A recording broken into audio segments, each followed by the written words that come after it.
Here we have Alex Zarek, alum from this program, although it was called Arts Technology in 2016. He is a videographer, photographer, cinematographer, residing in Lombard, Illinois. Are you reciting my thing? I am reciting your thing. Wait a minute, yeah, where's the Step on the wall. what else can we, I can tell embarrassing stories about you, but I'm worried you're gonna do that for us. Yeah, here he is. Alrighty, so hello, my name is Alex Zarek, and I graduated from Creative Tech. As she said, it was called Arts Technology in 2016 from the music emphasis track at the time, which I think has changed quite a bit. A lot has changed quite a bit, but it was cool to learn about that stuff last night. And again, thank you to the people that came out last night too. I wasn't expecting it to be as fruitful as it was, and it was great. So made me feel a lot better about coming in here and doing this. So welcome to my presentation. Like I said, I graduated in 2016 from Arts Technology, and I think, what year did you guys change the name? It was like a few years later, right? Everything changed after I graduated. Yeah, that's the pattern that we realized. Scrapped everything. Everything out. Yeah, they needed, yeah. So, but anyway, when Rose hit me up, I don't know, 4 months ago, something like that, about doing this, I was honored and beside myself to have the opportunity to come do this. I love talking to students. I love talking to other people that like the stuff that I'm into, like the people that are like-minded as far as what they want to do, the things they're interested in.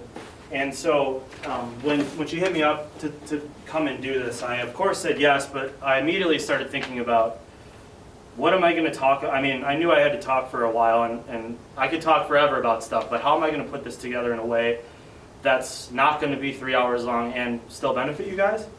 So I came up with a presentation. It's pretty long-winded at times, but I do want you guys to interrupt and raise hands if you have questions or comments during it. I have no problem going down tangents if that's what people are interested in. Last night we had a pretty incredible Q&A session. That was amazing. Still thinking about it. I cried for 20 minutes. Yeah. I don't know what specifically she cried about, but you know, we're talking about your parents and stuff, and then the students were saying crazy emotional stuff that I did not expect. So, needless to say, I'm happy to be here. Just pulling this up real quick. So, before we get into the subject matter, I do want to show a little bit of work. So, for those of you that read the thing or heard Rose recite the thing, I'm primarily a music video director and cinematographer, but I do a lot of other stuff such as photography and design and creative direction. But my focus is definitely music videos, and I do want to show a quick reel that I have. I didn't put it together specifically for this, but this is the most recent thing. I call it 120 and 120, so it's 1 second of 120 projects, like back to back. So I'm going to play this, and then you'll kind of have a better understanding of where I'm coming from, I guess, as far as my background and the stuff I do now.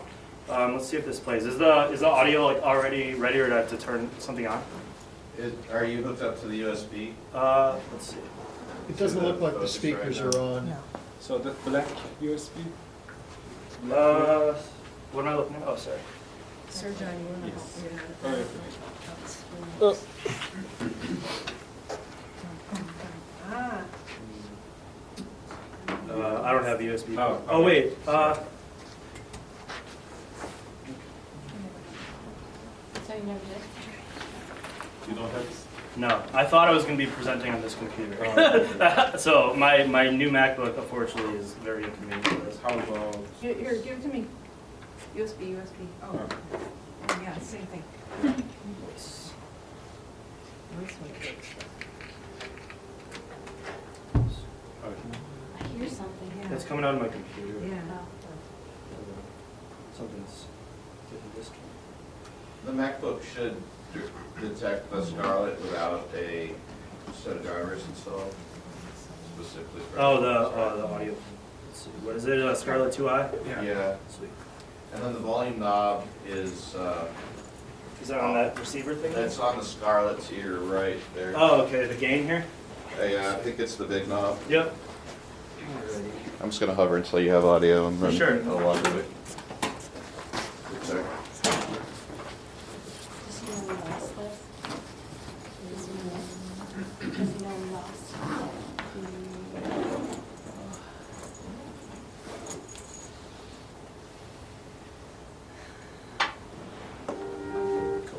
Wait, That was good. no, because look at the screen. So, Oh, gather it's windows. not good. Gather get Oh, I sound need and to, get video. it was mirroring it. Yeah, gather windows again. This will be your volume Sweet. on here. Oh, here we go. Now we can check. Alright, and then the audio. Is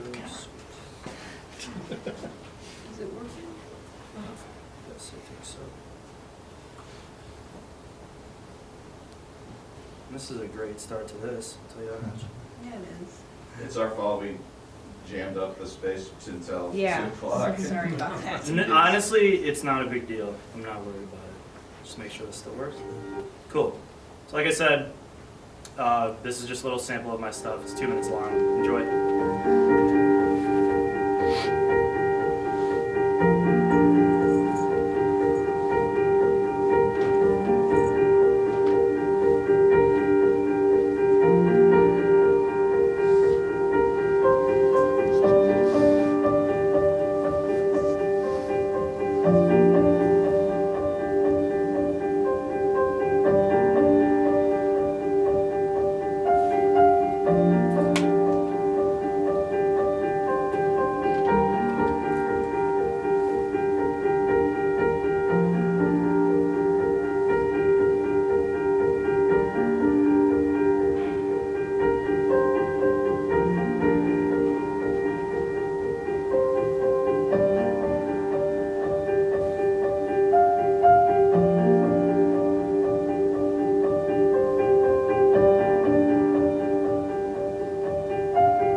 All right, so you guys have a little bit of an idea of some of the stuff I do, and I kind of want to start this in a, I don't know, maybe a little bit of an abnormal way, but I do have 2 questions for you guys. So the first one is, who wants to do creative work for a living after college? I would hope it'd be all of you.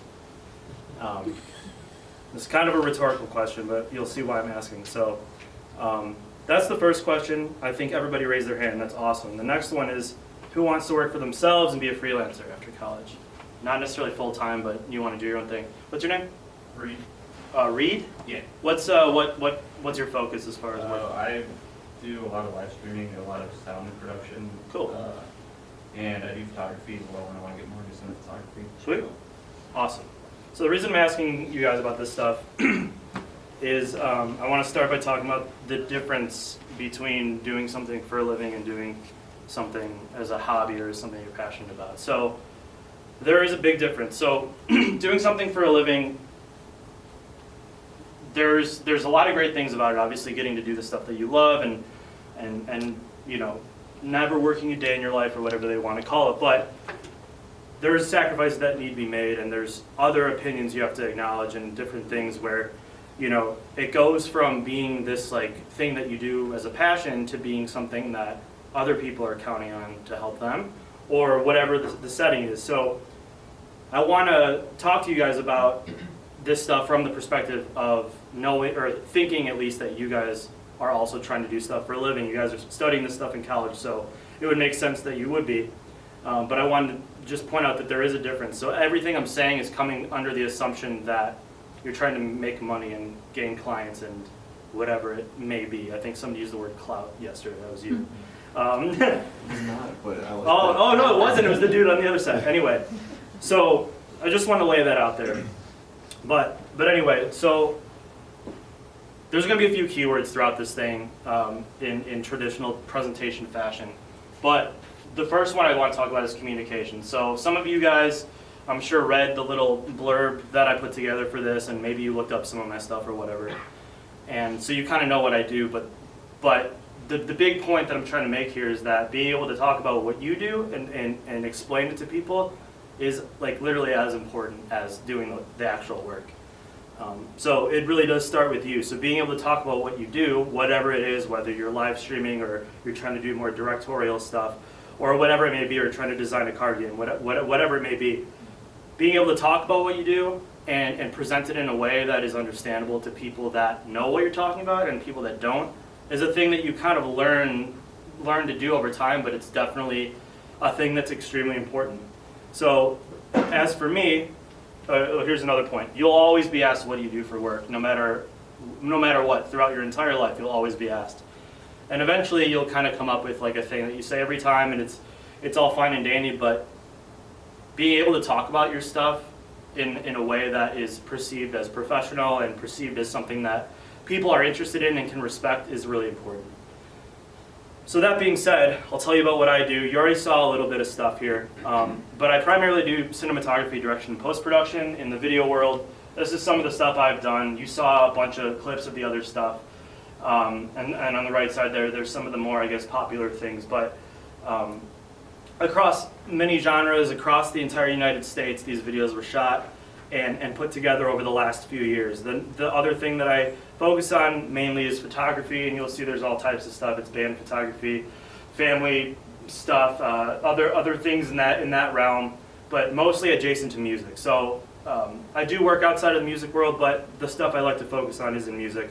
And then the other stuff is the design and creative direction thing. So there's a couple spreads here where you can see like a couple artists that I kind of took on and as they were approaching an album cycle or a single release, handling all of the photo design and video work for these two. And then on the side there's some more design examples just to show you some more stuff. We could look at more stuff later too, but I just want to pull out some examples. So, and then the next thing is just a couple other affiliations I have just to give you guys an idea of where I'm at as far as the things that I'm involved in. So since 2020, I've been the art director for a Chicago record label called Mutant League Records, handling all sorts of stuff with that. I took on the position of the creative director / media director for Multiple Sclerosis Foundation that my buddy started, an event series where they hold concerts to raise money to help awareness and find a cure for MS. And then the last one is a studio in Crown Point, Illinois, where I do some in-house photo and video work for them. So another thing you'll hear me talk about a lot here is versatility. So versatility is one of the most valuable things that like people in this specific program have to offer. So it is like, in listening to your presentation a little bit, I was only there for like the last 5 minutes, but like there are so many components to this stuff, and being able to go between the things and pull influence from different things is extremely important. And this major is set up to give you like, I guess, a sampler platter of the different mediums. So that being said, you know, it's not always enough to just focus on one thing. You don't have to be amazing at everything, but having the wherewithal to at least function in different things is extremely important. And you'll also notice that it's very uncommon, believe it or not. I can't tell you how many times I've talked to people that do photo work or do video work, but they can't do the other one, or they do design work, or they're analog painters, but they've never picked up like an Apple iPad Pro or anything like that. So it's like people kind of limit themselves to what they know or what they think they like, but don't experiment in other areas. And it's extremely important. I can say this from experience. Like, I realized very quickly in college the stuff that I didn't like, and I realized very quickly the stuff I did like, and it was only through trying it out and doing it myself. and talking to professors and soaking up that knowledge. But we have this luxury of being in a field that spans a lot of mediums, and it's daunting in a way because you're trying to get through class and you're trying to figure out what it's like being in college, while at the same time figuring out what you're going to do with the rest of your life, or at least kind of try to. And you're also, like, at the time 18 or 19 if you're starting right after high school. So it's extremely important, needless to say, to be able to do more than one thing professionally, or at least function in a way that you can communicate to people that are doing the other mediums professionally. You don't have to be the best at everything, but if you're good at one thing and someone hires you for it, chances are they'll probably hire you to do the other stuff too, because they trust you and know you already, rather than having to, you know, hire out from a bunch of different areas. Like, for example, if a band is looking for, and I'm saying this from my experience, but if a band is looking for a video, why not do the photo and design stuff too if they're interested? You know what I mean? So it's like multimedia things in that regard, where it's like a small startup business or a band function in a way where they all need the same type of content. And if you can present yourself in a way that shows that you're capable of all this stuff, you'll make more money, but you'll also become more valuable to them and future clients. Like I said, you don't have to be the best at everything, but being able to provide that experience that spans across multiple areas makes it easier for the clients and just gets you more work, essentially. And the other thing I want to talk about is the importance of doing stuff even though it's not exactly what you want to do. So that's like the mistake people make, I think, a lot of times, and I'm guilty of this too, where it's like, maybe I like doing music video stuff more than everything else, but an opportunity comes up to do something like a corporate gig or something like that. And originally I'll be like, it's not really my thing, but thinking about how that type of work can sharpen the tools for the work that you want to do is super important. Because at the end of the day, video work is video work and photo work is photo work. You're just flexing different parts of those muscles when you're doing different genres of that work. But anyway, so now that we talked about some of those things and got some key points going here, I want to talk about my background a little bit, and the 4 things that laid the foundation for my career, like the beginnings of my career. And it's family, music, skateboarding, and believe it or not, RuneScape. Does anybody know what RuneScape is here? I know it's a little bit before your guys' time, maybe. I know you know. Did you say love it? Yeah, it's a classic. Oh yeah, hell yeah. So these are the 4 things that when I was going through my presentation and trying to come up with what I wanted to talk about, a lot of the earlier beginnings of the foundation of what I ended up doing came from these 4 things. And the first one being family. So we talked about family a lot last night, and that's why I got a little emotional last night for those that were there. Family has always been a huge part of my life. There's pictures of all of us and me being skinny and having hair and this and that. But the thing I want to talk about here is, like, don't get me wrong, it's possible. Like, all this stuff is possible whether or not you have a good family situation or not. I don't want to single anybody out and say, oh, if you don't have a good family, you can't do stuff. But in my situation, the family was really a place that I was able to prosper. My parents provided a great home for us. My brother's 6 years older than me. He went into a completely different field than me, but it was always like that next step in life. So it was like, oh, he went to this high school. Well, obviously I'm going to go to that high school too. Oh, he went to ISU. Okay, I'm going to go to ISU. I didn't even look at any other colleges because I was like, it worked for him. I don't know what I want to do, so I'm just going to do whatever he did. And having that influence, as you'll see as I go down the line for some of these other components here, just having like that constant thing. It's like, oh, like, what did my brother do at this stage? Whatever. And like just having my parents being the backbone of everything and providing what they could. We didn't have a lot of money, but they definitely provided a nice place for us to prosper in. And it's an extremely important thing. I talk to my mom every day, talk to my dad every day, because I'm grateful for them and they support me. And I have realized over the years how important that is. So the next thing is music. Like I said, I was in the music track of the major. When it was called music emphasis or whatever it is, and that was like the logical one. Coming into ISU, I didn't really like know like what I was capable of, like art-wise, but I knew music is something that I was into from a really young age. Like, I think I'm in this picture, I don't know, 7, and then I think I'm like 10 or 11 here, and that's when it started for me. My dad played out in polka bands, which is kind of funny to think about here. There's me when I'm 10. Playing my first gigs when I was 10 or 11 years old. and realizing how much I loved music and performing music, and I took drum lessons from the time I was, I don't know, 10 to 11. It wasn't really for me per se, and I got out of lessons pretty quick, but I continued to play and eventually started my own bands going into high school, kind of a likely story of a lot of people that started off similarly, eventually going on to play music into my 20s. I don't gig out anymore, but I do still play music. It's still a huge part of my life. But the thing that I realized as I put this stuff together is like the seeds were being sown, like even back then, for the stuff I'd eventually end up doing. Like when you're in a band in high school, you have no money, and basically everybody in the band has to figure out how to make the whole thing work. So it's like in the top picture here, you see me and the guitarist, the other guitarist in my band, recording our own stuff into the cheapest DAW that we could possibly find, and like not even using an interface, but doing what we could to make the music and have the album, because we couldn't afford to go anywhere else. So it's like just forcing myself to learn how to do this stuff out of necessity for the projects I was involved in is like a really common factor here, where it was like I didn't like mean to like get into this stuff originally. It just kind of happened around the hobbies that I had, and eventually moving on and as I got a little bit older, starting to do like the branding and the design stuff for my bands later on, that started to catch the eye of other bands in the area. Being in the music scene is cool because most bands don't have a member of the band that is capable of doing this type of work. So if you are in a band and can do this stuff, people would rather hire someone that knows what they're talking about or is at least in the same level as them, so that, you know, it makes sense. You hire someone that does music related design to do your album artwork. So you don't necessarily always hire someone that works for a newspaper or something like that. It makes sense to hire within that same kind of subculture. So music really was and is the foundation of pretty much everything as I went on to become primarily a music video director. The next thing is skateboarding. And skateboarding was always cool to me.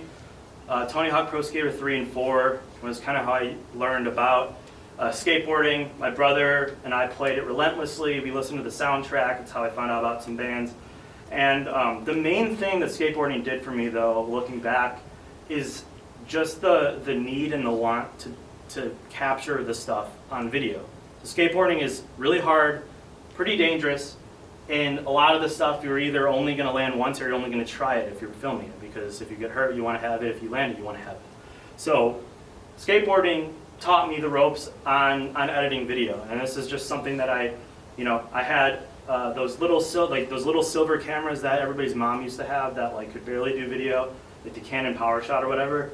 I would just put it on the steps in my parents' backyard and go until I landed something, basically, and track the progress. Not even to get views, just to have it. And eventually, I started doing more stuff and filming with friends and stuff, and carried skateboarding into college with me, where you can see. I'll talk about this a little bit later, but joining the skateboarding RSO at ISU. I don't know if it still exists, but that's where it was like my first community of friends in college, was just united by this love for skateboarding. And that's really how I learned to cut videos, was just, again, out of necessity, because it made sense for what my hobbies were calling for. And the last one is RuneScape. We'll talk about this briefly, but for those that you don't know, it's this online game that is known for its terrible graphics and all this things like that, but the main thing it taught me was this. So for those that you guys don't know, there's two versions of the game. There's the free-to-play and the members version, and when I was in 6th or 7th grade, I wanted to become a member of this game. This game is all I cared about, like come home from school, play this game until you go to bed. And I was like, oh, I want to be a member. Obviously, when you're in 6th and 7th grade, you don't have money to buy a membership or a credit card. So my mom said, look, you can't do this unless you stop having C's and D's on your report card. This is like the ultimatum she gave me. She was like, you aren't doing good in school, why would I want to pay for you to do this or whatever? And I was like, all right, then I'm just going to work really hard and get better grades. And I did, which is miraculous to think about, because I kind of never went back. I just continuously, into high school, I just kept that mentality long after I stopped playing this game. But it was like the first thing where it was like, oh, you want something, you work hard for it. It's like, it sounds silly now to think about, changing my academic career trajectory based on a game with terrible graphics like this. But it really, looking back on this, it's like, it did kind of change my life in that way. And also, There was a huge, and still is a huge, YouTube community for this game, so I was making videos about the game too. Unregistered Hypercam 2 was the method of recording at the time. There was a little watermark on the top left that let people know that you didn't pay for the real one. And I made videos, and it was the first thing that I ever did that required things to be synced up with music, which again paved the road for eventually music videos, which is basically that's all it is. So RuneScape and skateboarding laid the foundation for my video editing and kind of exploring that world. Windows Movie Maker, eventually Sony Vegas, just doing whatever I could to create content for this stuff. I don't even really know why I was doing it, but it just came down to this is a hobby that I have, and I want to contribute to whatever the community is. And I was the only one that really knew how to cut videos, and that was kind of how it came down to be. So those four things, going back, family, music, skateboarding, and RuneScape, built the foundation, even though I didn't know it was being built. Realizing that, like, now as I put this presentation together, realizing how important all these things were, and how what I ended up doing was kind of like written on the walls the whole time. So I want to talk about ISU now, because that was my background. So I want to talk about ISU. So what'd you say? I said, I look like I'm yelling at you. I probably am. Yeah, so ISU, I want to talk about it, but what I want you to notice is that I'm not going to spend that much time talking about specific classes, specific things that I did in class or any of that stuff, because the honest truth is this. College and classes are important, getting a degree is important, don't get me wrong, but as Jody would love me to say, you need to be working outside of class. Like, if you're not working outside of class, you might as well not be doing anything. And the reason I say that is because, yeah, like building, skills through your coursework and going through these classes and learning these things is extremely important, but that's just to provide you the building blocks to then go on and do your own thing, figuring out what you want. Like, you're in college, I know there's a lot of stuff going on, you're making new friends, you're doing this stuff, but you're also in college to go on to, like you guys said you want to do creative work after college. So the importance of figuring out the stuff you like and what you don't like during those 4 years, like, there's nothing more important. You've got to figure out the type of stuff that you want to do and the stuff that you don't want to do. And that's really only found by doing stuff on your own and experimenting. You could take the classes you want to take, but like utilize those classes to then take it outside of class. It's a super important thing.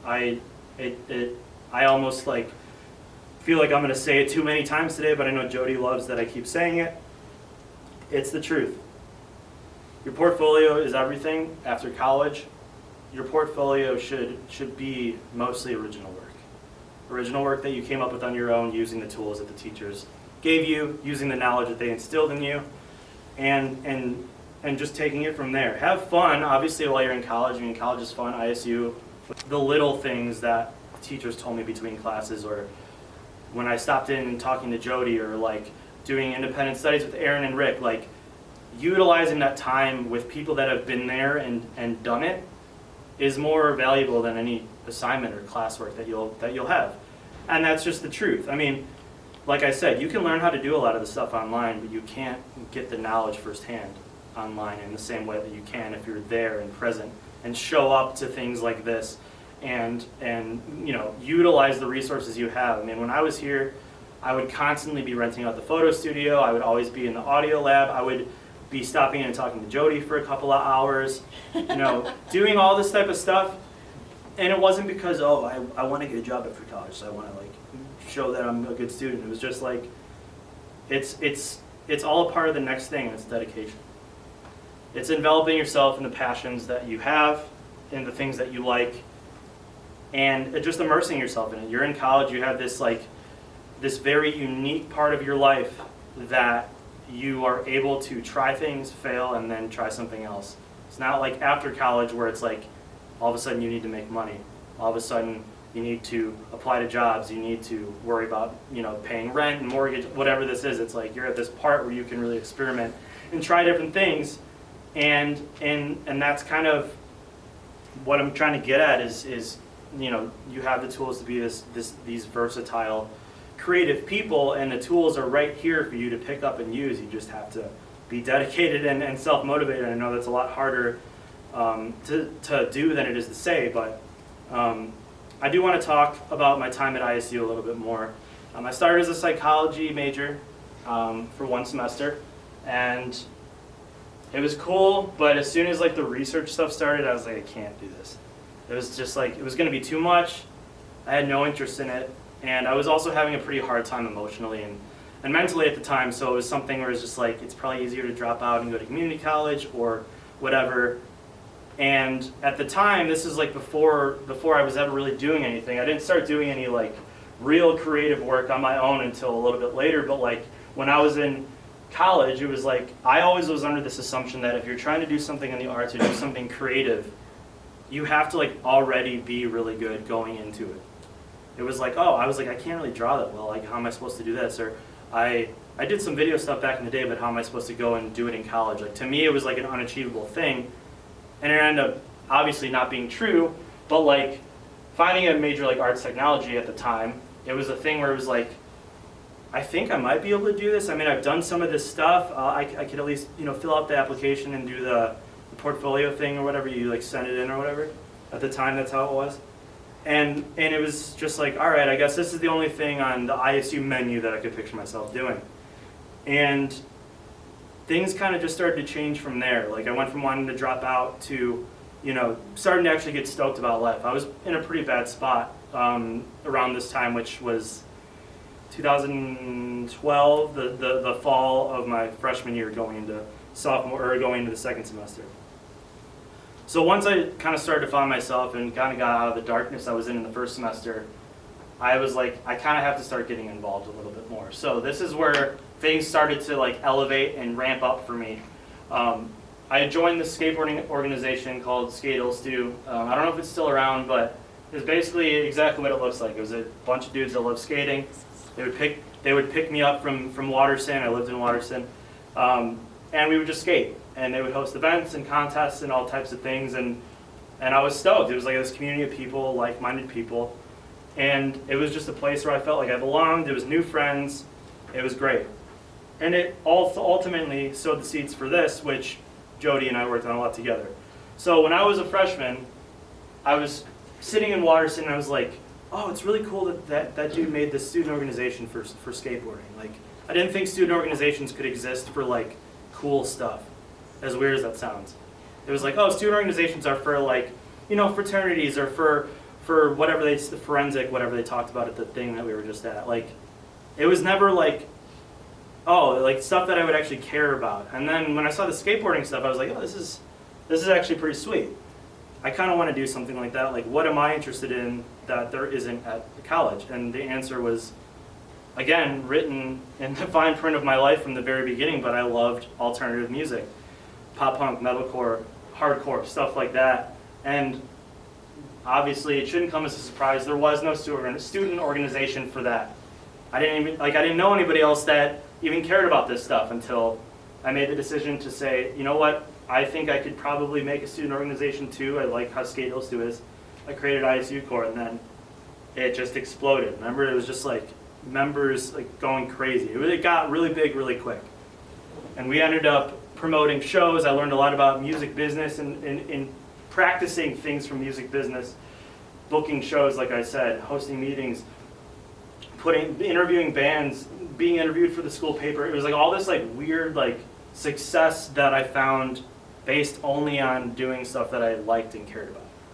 And eventually coming full circle and booking these events with Skate Ilstu. We had a festival at Fairview Skate Park right over there on, I think it's on Main, where bands were literally playing at the skate park, and there was a skate competition going on at the same time. There's a picture of it there. So anyway, all that to say, getting involved, it doesn't necessarily mean starting your own thing. It doesn't necessarily mean being a leadership in something, but like I guarantee there's a student organization that has to do with the stuff that you're into. And if there isn't, then you could just do what I did and start one. It's really not that hard. Anyway, you just go and say, I want to do this, and you're like, okay, cool. I believe it or not. So that was like my whole freshman year, or second half of freshman year, was just getting the ball rolling on that. And then I fell into this. So for those of you guys that know what Victory Records is, it was a alternative music label that's no longer around. People turn their nose up at it because they screwed over a lot of bands and things in that regard. But this actually is truly where it all started for me. And I fell into this internship by a series of weird connections, but I knew when I got there that I had to stick out from the interns. I was younger than all of them. I was too young to get credit for the internship, but I still took it anyway and did it. I started working there full-time, doing the most monotonous stuff. And I kid you not, taking a catalog and CD sampler and putting it into a plastic bag all day. That's all it was. Packing these promo things that they would take to festivals and pass out. And I did that literally full-time, no pay, no nothing. Like, this is before like people like started like regulating stuff like that, where like you wouldn't like, it would be illegal to do that now. It might have even been then, to make people work like that. But the point being is that I would come in early and stay later than not only the interns, but some of the people that actually worked there. And I eventually started to, get to know the people that worked there, and they started to like me a little bit. And somebody asked me last night about what like my aha moment was when it came to like wanting to do video stuff. And I hadn't really thought about that until he asked me that, and I realized it happened at Victory, where the thing about Victory that was unique is that they had in-house basically everything. So their video people and their photo people and their design people were all in-house, which record labels typically have like a creative director or an art director, but they usually don't have a full creative team, and they did. Every morning I would go past these dudes' desks and just be like, oh, this, what are you working on? This is sick, whatever. And they knew that I liked talking about that stuff and that I was interested in it. And eventually they would just come and get me and just bring me on set with them instead of me having to pack those bags and do all that monotonous stuff. They would shoot videos literally in the office, like in the extra rooms they had at the office. And so they'd be like, oh, it looks like you're not doing anything important. You want to come like contribute on set? And all I would do is be pressing play on the song and then just watching them. That's all it was. And that's when I realized that the whole DIY music video thing was like a thing that existed, that you could do, and it was feasible. I always thought, oh, you need cinema cameras, you need a crew of 25 people, you need $50,000, you need all this stuff. And I saw these two guys that worked there just making it all happen, maybe with a couple extra hands, but it was when I realized, like, dang, I like music videos, but I didn't like think it was something that could be done in this way. And so I just took interest in that, and I kept that in the back of my head. Also getting hired back the next 2 years to do some touring work with the label. I toured on Mayhem Festival 2 years in a row and learned a lot about hard work and just doing stuff even if you're tired and all this type of thing. It was honestly, it was more manual labor than anything, but it definitely taught me a lot about how to manage time and how to stick it out when things kind of suck a little bit. Eventually being brought back to do video assistant stuff with them as well. But like I said, that internship opened my eyes to like the possibility of not only is this stuff like achievable in a more DIY fashion, but it's also something that I could start doing right now. So 2014 and 2016, it's my sophomore year into my senior year basically.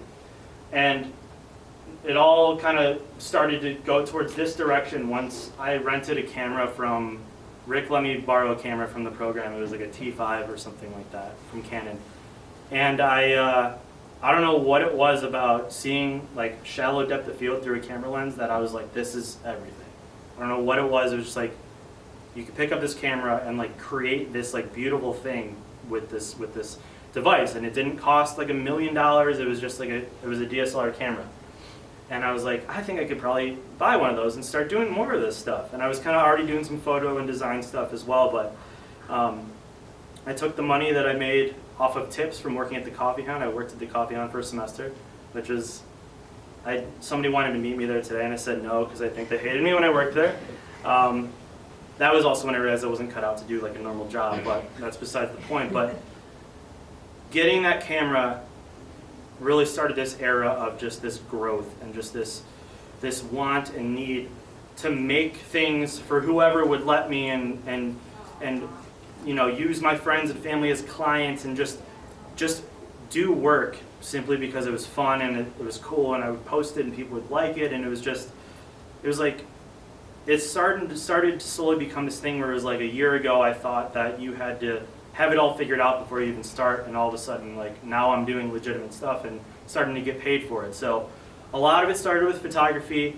I collaborated a lot with the School of Dance. Everybody needed photos of them like dancing and doing their stuff for their portfolios. It was like, all right, well, there's facilities here where you can just rent out. I've got the thing, do you still do the thing where you like put someone's ID in the system so they can swipe into certain rooms? Yes, we do. So do that. I don't know if you guys know this, but like there's facilities here. I don't know what all is left because they're transforming the building, but there was a photo/video studio that I swear nobody knew about. I don't even remember what room it was, but I wasn't a video or photo student, but like, what was the room? It was the green screen. Green screen room, and then on the other half it was there was a bunch of backdrops and lights and stuff. Yeah. And I would, like, almost every single night, I'd be in there shooting something else, somebody else, and just literally that's all I was doing was doing photo and video work using the facilities with the camera that I had just bought. And, you know, slowly starting to develop like a clientele, but it was really just like my friends and the people I knew. But that's the thing that you have to remember here is like nobody needs to know that the stuff you did was for free or for your friends or whatever. It matters like how it looks and sounds and whatever your medium is. It's all about taking, you know, the resources that you're given in college and actually doing stuff with it. Like, it didn't cost me anything to rent that first camera. It didn't cost me anything to have access to that studio, but it definitely costs something in the real world. So utilizing that type of stuff while you're here, and just being aware, like, I'm sure there's a lot of stuff that you guys don't even know about that Rose and Jody have to offer. It's just asking and receiving, basically. But that was really when things started to take off for me. I started doing some music video work. I started doing more stuff, and as I came, as I came towards the end of my college career, things started to like take off in a way that was like pretty crazy. So I was starting to freelance and like get paid to do a lot of the stuff I was doing, but it was also like, what am I going to do after college? Because I was a senior and it was like, I'm doing this cool stuff, but it's like, it doesn't really mean that much other than the fact that I'm getting work, but it's like I didn't have a job lined up, I didn't have anything lined up, and at the time I was like, I have to walk into a job. It was never like, oh, I'm just gonna, like, it didn't make sense to try and just full-time freelance when the skills weren't really quite there yet.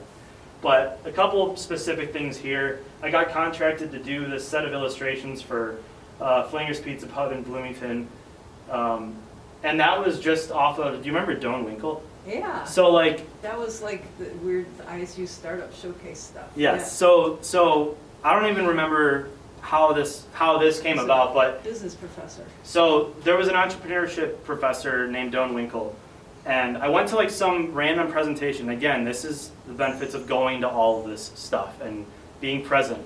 It was like in the College of Business, and it was like a speaker.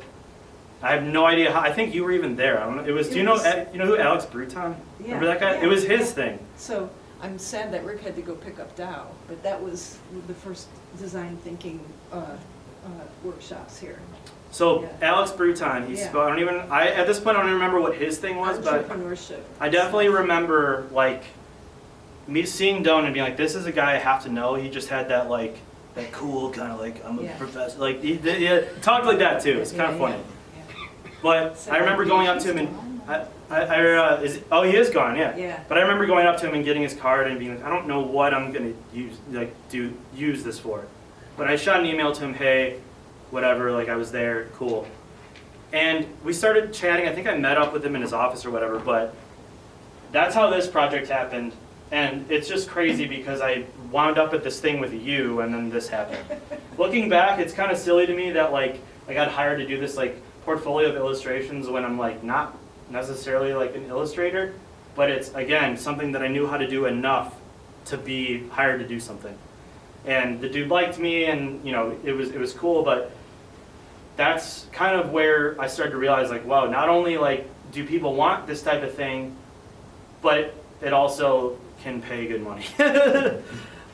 So as a college student, this was a very big blessing financially, but that led me into this next thing. I wish Rick was still here because This thing on the bottom right is another Doan Winkle thing that I ended up doing. But basically, in my junior year, I was starting to get pretty confident. I don't know if it's junior or senior year, but I was starting to get pretty confident.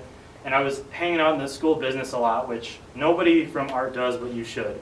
Because business, money, people, nobody there has any creative ability, but they have money, you know what I mean? And they know it. And they know it, yeah. They know it, they'll hire you. I got hired to do... I got hired to do a lot of stuff for people in the school of business because everybody was trying to start businesses and nobody knew how to do any creative stuff. So this is me working with a startup from ISU. And then this is some other stuff I got hired to do. But I went into this ISU Startup Showcase, which is basically ISU Shark Tank. I think it was like you talk in front of a bunch of rich people and they tell you what they like and don't like about what you do. I didn't have a lot of business being there because all I was trying to do was like be a one-stop shop.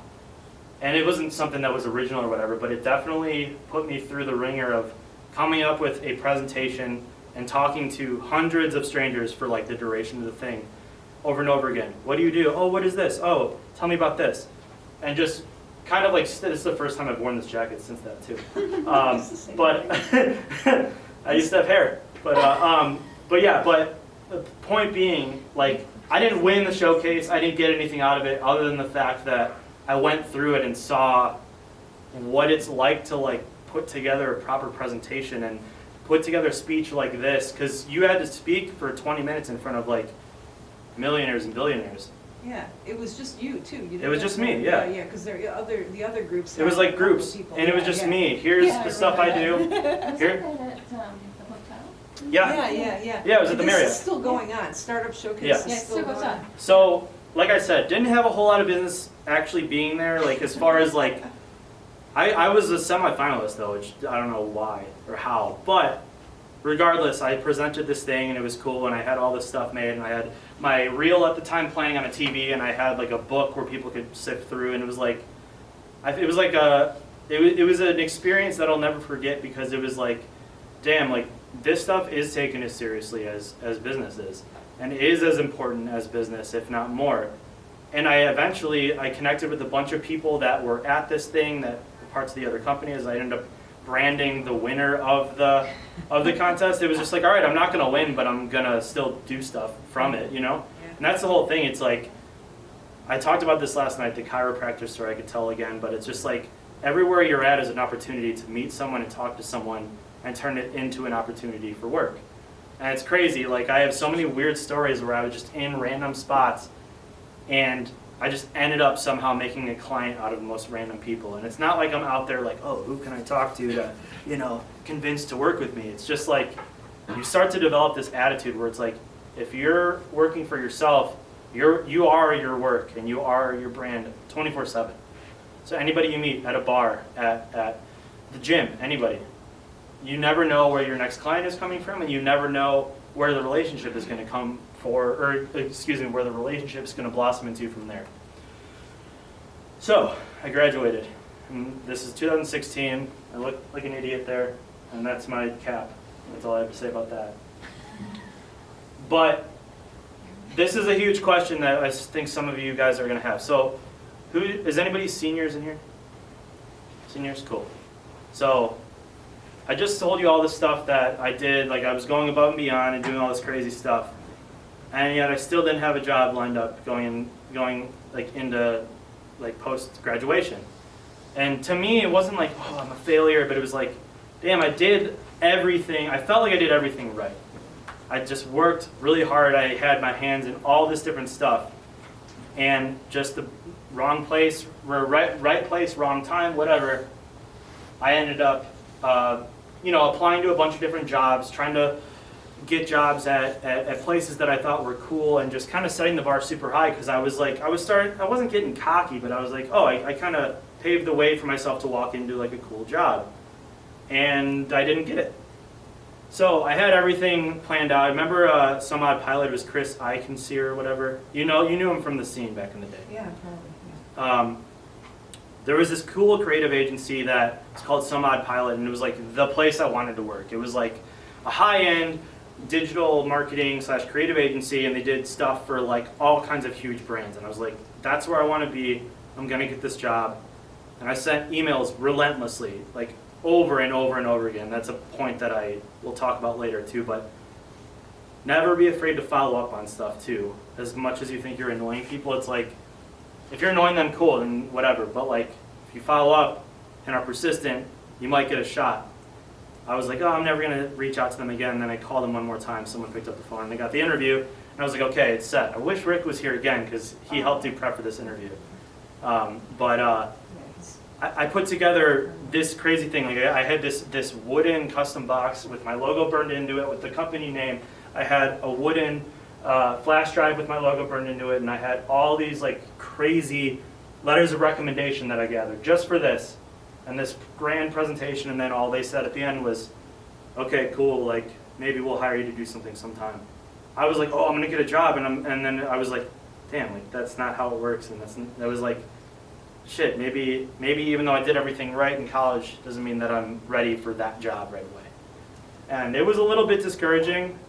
After kind of felt like I was riding high for like a long time. You know, I was like, oh, like I'm really getting myself set up here. I was freelancing earlier than everyone else was. I was making decent money, but it still wasn't enough to get the job that I wanted. And I don't know what it was about that job, but I was like, this is it. This is my career. This is all I care about. This is all I'm going to do is this job. And then I didn't get it. So you keep working. That's the thing here is like you're not always going to get the opportunities that you want when you want them. And then one day you're going to wake up and realize, oh, now I am doing what I want to do because I worked through that. So I got hired as a contractor right out of college for this tech company. It was called Revamp Electronics, and then we had subsidiaries underneath that where I basically would create ads and do product photos and stuff. And then we even had like a YouTube channel where I had to do like the infamous YouTube thing where it's like me in the thumbnail. Just classic stuff like that, but basically underneath this brand, there was 3 subsidiaries which I was creating content for. So it was almost like 3 clients that were built into my job. They ended up creating the full-time job for me. I was hired as a contractor, and then they hired me as the photo video guy. And the pay was terrible. The pay was garbage, and I was commuting to the city every day, but it was like a job where I would go in, and all I did all day was photo and video work. It wasn't, like I said earlier, wasn't exactly what I wanted to do. I didn't care about cell phone parts or what screen protectors were coming out, but I did like making things look cool and did like creating stuff and not having to work a job that I hated. And I eventually ended up having all this crazy, you know, corporate-esque adjacent stuff that eventually I still show people and I get hired to do corporate work, but I had a full-time job and it wasn't the best, but it at least sharpened the skills to prepare me for later on. And as I was still working there, I started to really freelance seriously. So it was like I'd go to work, I was working full-time, I would go to work, get off work, stay in the city, and just shoot videos whenever it was possible. I couldn't do it during the day because I worked full-time. So I'd have a lot of long days where I would get through my full-time job to then go and do the stuff I wanted to do afterwards. And like I said, it's just balancing that out. I ended up starting to do some stuff with some, what I thought at the time were some somewhat prestigious clients compared to what I had been doing, and just kind of preparing myself for what I didn't know what was coming, which was this. And then I got fired from that job. So, like I said, the job didn't pay well, I wasn't that stoked on it, but I got fired, and still it was like, damn, like you don't want to get fired from a job, it's hard. I was like 20 or 21, whatever. And so that was a moment where I was like, okay, like I worked here, they created a job for me, and then my work ethic was suffering because the money sucked and I wasn't happy, and I was kind of phoning it in, and then one day they were like, yeah, like you're done, like see ya, but collect unemployment. I had no idea what unemployment even was, but I collected unemployment and immediately started looking for other stuff. But the truth here is that January 25th of 2018 is like actually when things really started for my career, and like getting fired was the best thing that ever happened to me. I told this story to Holly earlier. I tell this story all the time. It's like getting fired from that job was the best thing that ever happened to me because it opened my schedule, opened the horizons, so then I'm available 24/7 to do whatever for whoever. And having spent the years leading up to that freelancing and building a portfolio, it was like I was ready to go full-time freelance and I didn't even know it. And it wasn't something I ever really set out to do. It was like, oh, I like the job security and having a place to go every day. But it was also getting to the point where it was like I was having to book stuff way out because I couldn't schedule stuff during the day because I was working full-time. And then next thing I know, like, I don't have a job, I'm collecting unemployment and making like the same amount of money I was making when I worked, because you take the money out of the commute.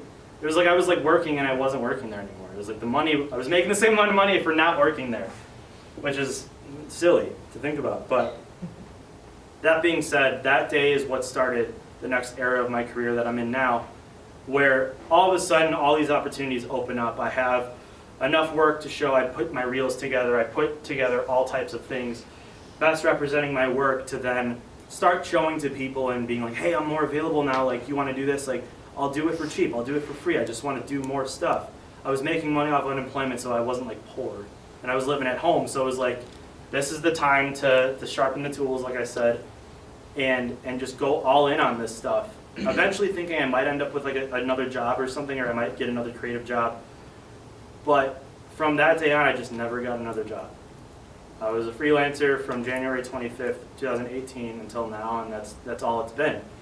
And a lot of that is due to all the keywords I talked about. So the versatility, being able to step into a situation, assess it, and be like, how can I contribute to this? How can I help this band or this business? You know, communicating in a way that was, you know, I mean, just like I am right now. It's like, yeah, like, I'm wearing a suit, but I'm just like a guy, you know what I mean? Like, that's the thing, is like, being somebody that people wanted to hire, not even entirely because of the quality of work. It was more about just being someone that somebody could approach and hire and want to work with. And that's when I realized it was like, I don't have to be the best. Like I said earlier, you don't have to be the best, you just have to provide the best experience. So that's something that I realized very quickly, and it was just, you know, it just snowballed from there. Traveling the country, doing a bunch of stuff, like, as soon as I had that full schedule open, I immediately was like, well, okay, now I can start doing stuff out of state. How do I make that happen? I can start doing all this type of stuff. It's like, I know what I want to do now. I knew I wanted to do music videos and stuff, but I didn't know how much it was going to grow. I didn't imagine that I would eventually end up doing music videos in 14 states in 1 year, which is crazy to think about. I didn't, you know, never thought I'd be shooting videos, you know, in, is that it? Oh, the image isn't even on here. Oh no, on the bottom right here, in a laser tag arena on the bottom right. Just all these random things, Niagara Falls on the top. Just like having the open-mindedness and the wherewithal to just be like, all right, now I don't have a job, but I am my boss now and I'm doing it now. And it worked out. Not to say that like it's an automatic thing, but it's like if you are prepared and you do put in the work from an early time, like when you get out of college, you should be prepared to do anything. Whether you lose a job, can't get a job, whatever it comes down to. For example, with me, a band hires me to do their video. Maybe it's going to be their big single. The visual that goes along with it is part of the history that is the trajectory of that band. And you start to think about it in this way where it becomes a lot more sentimental than you thought it was.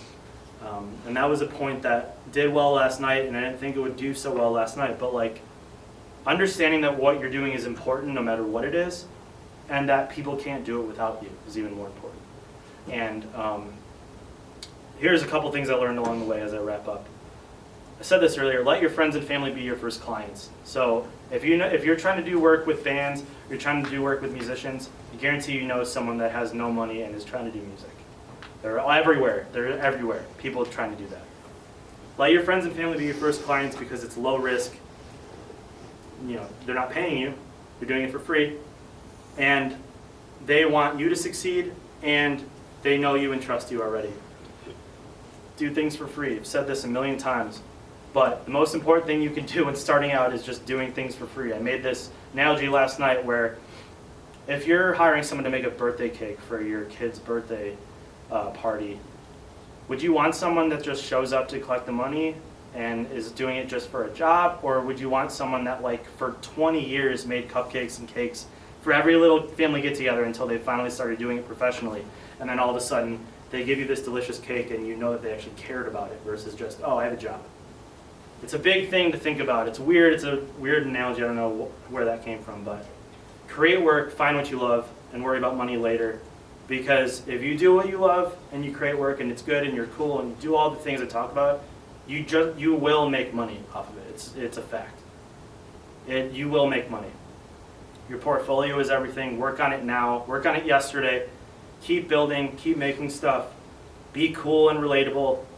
Like, be someone that people want to hire. Know how to talk. Be a friend to people. Understand, you know, like, yeah, they're hiring you to do something or you're working for someone, but you guys are both people. Be understanding.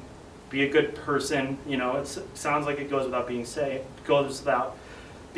but, and then the last thing I already talked about, jump at opportunities even if they're not exactly what you want, because it could blossom into the exact thing that you want. You don't have to be the best, just provide the best experience.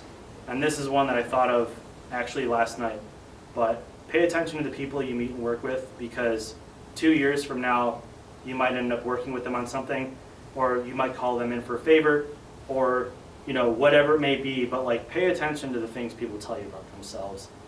And remember that, and be personable, and you know, all that type of thing, because it goes a long way. Embrace the sentiment and realize that you guys are doing things that are important and are meaningful, and you're helping tell stories in a way that can't be told without you. As much as people think, oh, you can go hire someone from Fiverr, you can go hire, you know, somebody to do this or that, it's like having a human that cares about the project they're working on is more important than anything else, and especially when you start to do stuff that is a little bit more higher caliber, or there's more riding on it, I guess, like, you will always come in first to someone that doesn't care about it and just wants to make money. You'll always come in first if you care about what you're doing. Take care of yourself and the people that you love, first and foremost, because this stuff can get exhausting, it can put you in a dark place, but remember why you do it, and remember who you do it for, and just keep making work. That's it.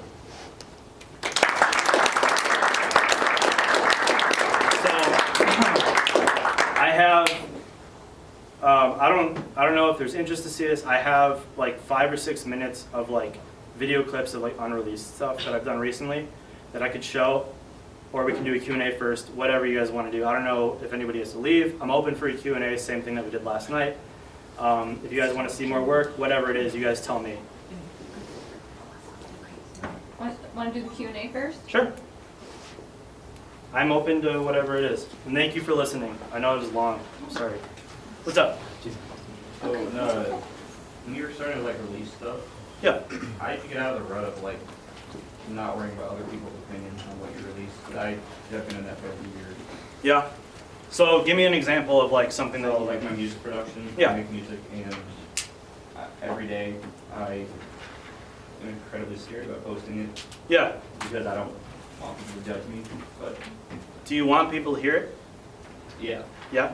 And what do you think about it? Do you like it? I like it, but it's the other people that, you know, because I've had people in the past tell me some photography I did was terrible, Yeah. terrible, and some music wasn't that good, Yeah.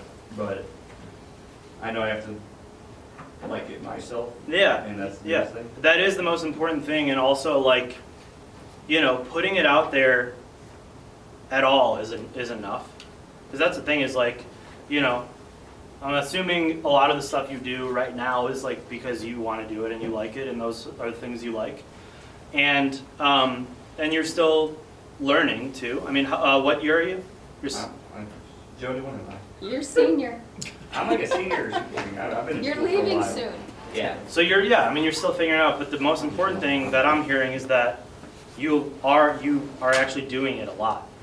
And one of these days, someone's going to come along and be like, yo, someone's going to say something nice or cool about it, and you'll have that burst of confidence. But it's like, if you want, you know, also that's the thing too, when you put stuff out online, if people don't like it, nobody's like, unless it's like YouTube and it's like the YouTube crazy comments, like more often than not, people probably aren't going to actually say anything. In person they might, but it's just like, just don't show, those people don't deserve to see your stuff anyway though. If you're putting what you care about and your heart into the projects that you're doing, and you're showing it to people and they're saying stuff like that, it's like they don't deserve to know what you're doing then. That's kind of my outlook on it. Because I mean, I do a YouTube channel as well where I it's a big thing on YouTube nowadays where you slow reverb music. That's Yeah, oh yeah, I love that. I have a channel that one of the videos has 120,000 views. Nice. And I think it has a total of like 300,000 views on the channel. That's awesome. And I love that, but that's not my music. Yeah. I'm just editing it. Yeah. But people still love that, which I love. Yeah. But it's the nerves of putting your own stuff out. Yeah, I mean, how engaged is that community? Like, do you have people that you see regularly commenting on stuff and, oh dude, I love this one, It's usually more just random Yeah. people. It's not the same. which is cool. It just shows that you're getting that many views and getting that attention, but it's not the same people. It doesn't really matter, I guess, right away if it's the returning people. In fact, you'd probably rather have one thing seen by a bunch of people than have a bunch of things seen by the same people. Yeah. But that's the thing is, like, if I was you, I would keep doing the slow and reverb stuff, and then, like, every now and again, oh, by the way, here's my original stuff. What I thought about doing is adding like my Twitch to that channel. Yeah.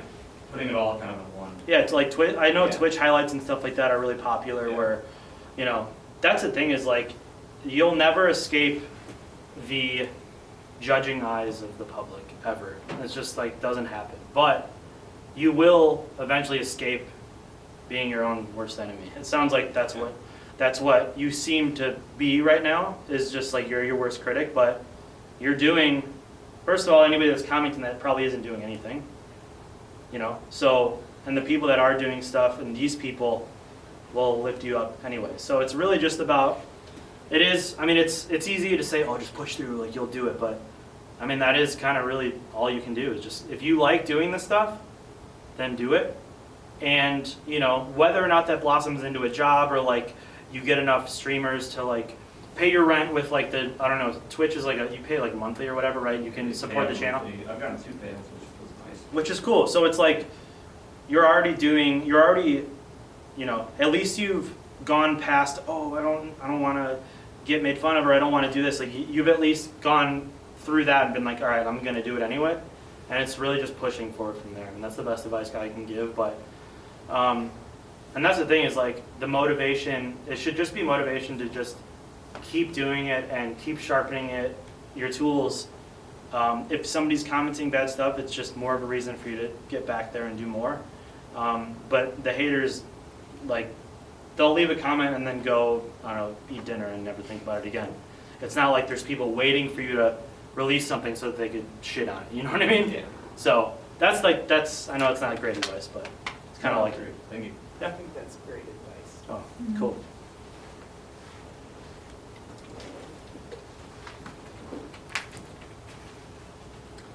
Last night you also brought up documented. What? Documented. Oh yeah. Yeah. Oh yeah. Yeah. So the presentation that I just gave you, it's crazy that everything I wanted to talk about, I had some sort of like a photo representing it from like years and years ago. And I realize now, looking back, it wasn't on purpose, but like I have documentation of everything I've ever done, like everything, behind the scenes of every project I've ever worked on, and it's a lot of projects. But, you know, not necessarily like, oh, you got to do it so then you can give a presentation in 8 years and this and that, but it's like having the behind the scenes and the documentation of stuff is just like, not only is it a good reminder of what you've done and where you've been, but it's also just like, Instagram is extremely important. Like, unfortunately, social media is like a necessity, and even more so every day with the TikToks and all that stuff. But having documentation, even if it's just a cell phone picture, that's all it needs to be. If you're doing something, hey man, can you take a picture of me doing this? Oh, hey man, I'm playing a show. Can you come out and snap a few photos on your phone? Having that tangible proof that you're doing stuff is always more valuable than not having it. And it's everybody's got a phone. iPhones are incredible now. They're better than Androids, but they're incredible. But thanks for bringing that up, because that is something that I wish I said at the end of my thing, is just take pictures, because it really, like, you'll look back on it. I look at my Instagram and it truly is like a photo album of like my life. It's not just my work, it's like my whole life. I can just scroll back and be like, oh, February of 2014. There it is. That's what I did. That's what I was doing. And then making a presentation like this, it's like stepping down memory lane. I have photo documentation of all the stages of my life, down to like the most forgettable, like lackluster things I've ever created. I still have documentation of doing it and making it, and it just, you know, helps you retain those memories. Again, it's the sentiment of remembering where you've done and what you, or where you've been and what you've done. It's really important for yourself and for, you know, the growth of your brand, career, whatever you do. I have a question. Yeah. Have you or a friend of yours ever been so like depressed that you couldn't work? And if so, how did you get yourself where you're finding it? You wanted me to tell the story from last night again? No, I don't remember the story from you. Oh,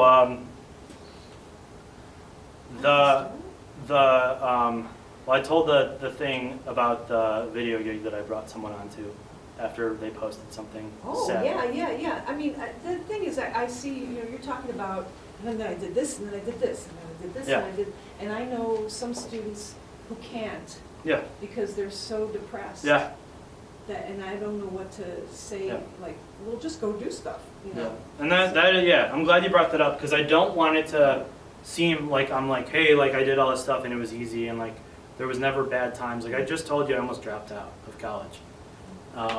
And I'll leave it at that, but things were really dark to the point where I didn't know if it was going to turn around. And I didn't really want to find out if it was going to turn around. And that's the thing is like, it's hard when like for example, like if you're a musician, it's like, oh, you're sad, okay, like you write some lyrics, strum the guitar, whatever, but it's like applying that, you know, generally to other mediums where it is less like personally expressive. It's like the thing I could say to that is just like one of the last slides I had here is take care of yourself before anything. Like if you need to take a day to just, you know, disappear from the world, if you need to take time off of whatever you're doing, the most important thing you could do is take care of yourself, and then also be transparent to the people that are depending on you. So it's like if you have a project due, you know, to a client and there's a kind of a strict deadline, but you're just down in the dumps. Nobody with a heart is going to be like, well, screw you, you have to finish it on time. People are a lot more understanding than you think they would be. And I realize that more and more, because that's the thing is like, there's one thing to come up with excuses for stuff, but if you are honest with people, like that goes so much farther than people would realize. And it's just about like, you know, oh, I'll get it to you tomorrow, I'll get it to you next week. It's like, unless you actually get to them tomorrow or next week, they're just going to be like, why didn't you just tell me? Like, and if you're this personable person that people like working with, they're going to, if anything, they'll be like, oh, you know, let me know if you need anything or whatever. Like developing relationships like that where it is human. It's not a transaction. It's a human interaction. And not every situation is going to be like that, but the thing I could say to that is just take care of yourself before anything else and anybody else. I really liked what you said when you were talking about kind of the hustle while you had the day job. Yeah. And I think those of us that are creatives understand that, but frequently we're surrounded by family, friends, partners, whoever, that don't understand that concept of investing in yourself. Right. Because their job hours are very set. Yeah. Did you ever experience any kind of blowback for that? So, not necessarily. I mean, the closest thing I could say is just like, you know, I would say if I had any sort of like long-term partner at any point, which I haven't since all this stuff happened, I'd say it would be difficult because like that's the thing is like, also, you know, you're not always in control of who you're surrounded by, especially if you live with your parents or unsupportive people, but that's the thing is like, if people can't understand that you're doing what you need to make yourself happy, it's like, it's not like, oh, then just walk out and leave home and move out of your parents. Like, not everybody can do that, but it is, you know, it's important to be of the school of thought where it's just like, you know, explaining, hey, you know what, like I know we haven't had the time, but I'm working on this thing and this and that. It's like, But also it is balancing, because like I said, yourself and your people you love are more important than anything, at least to me. So if it means pumping the brake, oh, you know what, maybe I don't need to spend 8 hours in the studio tonight. Maybe I could take a break. And that goes into taking care of yourself and the people around you. Because the people that would kind of have that blowback to you need you as much as you need that work that you're doing. So putting yourself second in certain scenarios is okay when it's for something that's for the good of other people, I think. But yeah, I wish I had a better example to give you from like my thing, but that is a thing that I can see being incredibly difficult, especially working with a lot of bands who, like, dudes who like are in bands, but like the band isn't making any money, which is fine. Like, play in bands and don't make money, and that's fine. Like that's common. But like when it becomes this thing that they are completely enveloped in, and it starts affecting the relationships with people, and there is no like tangible like feedback or a tangible outcome, it's like do you like, I could see it being a scenario where people are like, what do you care more about, me or this Right. music, or me or this project? It's like, and it's tough because sometimes that's how relationships end. But you know, like I said, having a support system of people, even if it's not your family or you know, the people in class or whatever, like having someone that you can talk to about stuff like that. I mean, I guarantee if any of you had any issues, any of these professors would take time out of their day to talk to you about it. I know you would too. So it's just one of those things where it's like, as long as you have somebody to talk to about that stuff, it's like, it's never going to be perfect, because it's like I said, stuff doesn't automatically happen for everybody. There is conflicts where time availability and what you're dedicating your time to becomes an issue, and I don't really know specifically what advice to give about that, but I do know that it's important to be at least aware of where you're putting your time and how it's affecting other people. Well, okay, and as a follow-up on Yeah. like time management and stuff, Yeah. have you ever had to fire a client? I've never had to do that per se, but I have had to, like I've had stuff where, like, for example, like a client hires me to do a few videos, and we do one, and it's just like, and then it's just not that it's not good, but then going to the next thing, it's like, I think we're done. I'm gonna give you your deposit back, because it's just like, sometimes it's not always sunbeams and rainbows. A lot of the times, like I said, if you're approachable and you're somebody that people can relate to, it usually should be pretty smooth, especially if like your rates are reasonable and you're transparent. But it's mostly like, hey, like it's having the wherewithal to be like, hey, like I just want to talk about this, like you're being a little this, or I think we should do this now, or maybe we should take a break from this, or it's almost handling it like in a way that you would with like an argument with like a friend or something, except, you know, there's money involved, probably. And if there isn't money involved, then you definitely just end. If it's becoming that much of a thing where it's like hurting your mental, health, no amount of money is worth it. Right. So I don't know if that answered it, but No, it was great. honestly. Maybe one last question, and then Alex will stay around after Yeah. to sign autographs. Come on. Oh, what's up? So when you're saying stuff like working for free, and I feel like most creatives at some point like have done stuff for free.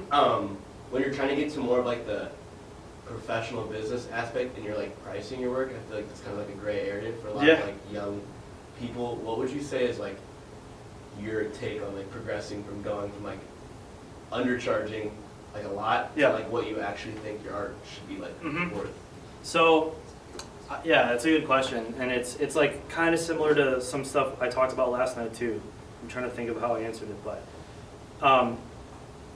I think a good indicator of it is when people come to you and they say how much, what are your rates, whatever. It's no longer like, hey man, like be cool if you could do this, or like there'll be a moment where you're like, oh, like people like are coming to me and like want to hire me to do stuff. It's not like, oh, you know, I made this flyer for my buddy's band, but like whatever. It's like, it's just a thing that it's not like it's going to be one particular moment where you're like, okay, now I can charge this. But it's like when people, the best practice I've learned is the first question I ask everybody is, what kind of budget are you working with, or what kind of budget are you looking to work within? And you know right away what value they're putting on the project. Sometimes it's going to be like way more than you were going to ask. And sometimes you almost have to be like, I mean, I've had things where it's like, oh, like if you have that much money, then we could do all this other stuff too. And it comes back to selling yourself as somebody that can do more than one thing. But I think, like, what medium do you work in? Like Mainly illustration and design work. Cool. Like what kind of design? Like in what world? Like mixed media, digital, kind of like mixing abstract and like pop culture. What? Give me like I know I'm putting you on the spot. Give me like an example of like a project. Okay, so someone reaches out and they just want like, okay, like they want like because I've done traditional stuff too, like the same style but just traditionally done. Yeah. They want like a painting done, and then they'll ask like how much, and I'll say like we'll have to buy like supplies and stuff like this, and it takes like a few hours. But then like realistically, most of my clients are like college-age kids who sometimes understand the amount of like time and stuff that goes into it, but they like still don't like fully grasp pricing and stuff like that, and you still want to do it for them. Yeah. Yeah, no, I hear you on that. I think the baseline for sure is always, well, materials are going to cost this, so it has to be this. But like if that's the thing is like if it's like your buddy, oh dude, I want a piece of art for my apartment or whatever, like that's a different story than, hey, the School of Biological Sciences wants a painting of a frog 5 feet by 6 feet on the wall in the thing. Those are two different scenarios. Mm-hmm. So it's being able to read the room and kind of know what type of reaction to give. I mean, I think for sure the supplies should always be covered by them, but also like be like, hey man, like be like I would say, I said stuff like this all the time. It's like do you have money, or like is this something you're just trying to get done? Like you figure out right away, like they might, oh no, I'll pay you, whatever, like you know real quick. But if they're like, yeah, I don't know, I was kind of just hoping you would do it, like to be like, well, all right, buy me the supplies and then just post about me on social media or something. Like there's all the types of intangible ways people can pay you back, and that's just one of them. The power of social media. Like that's the thing is like if you do a painting for someone that has any type of relevance or following, it's like every person that they show it to has the potential to be another client for you. I don't have as much experience in like the traditional like illustration, like analog art, like selling it that way, but from what I have gathered from other people, it's just it's a weird thing because there is no like, you can't like look up how much should I spend on a painting because it's all different. But I don't know. I think it just comes down to situationally, like what you know, is it someone that you know has money and is just being cheap? Is it your buddy who's, oh, you know what, I really, like, I love your stuff, man, I can't really, I know I probably can't pay what you want, but like, it's like, those are the things where it's like, if someone appreciates your stuff that much and they're being honest, it's like, you should probably just do it. At least right now. And then later on you'll be like, look at these 300 paintings I made, don't tell me that you can't pay for one, you know? It's just like using that, making a little bit of money or like getting that experience. And then eventually, like, you'll be able to still do stuff like that as favors, but most of your work will just be paid. It'll just become a thing where people want to pay you. That's just like the truth. Kind of weird. But Thank you. yeah, of course. Yeah. Thank you so much, Alex. Thank you. Thank you so much. I have business.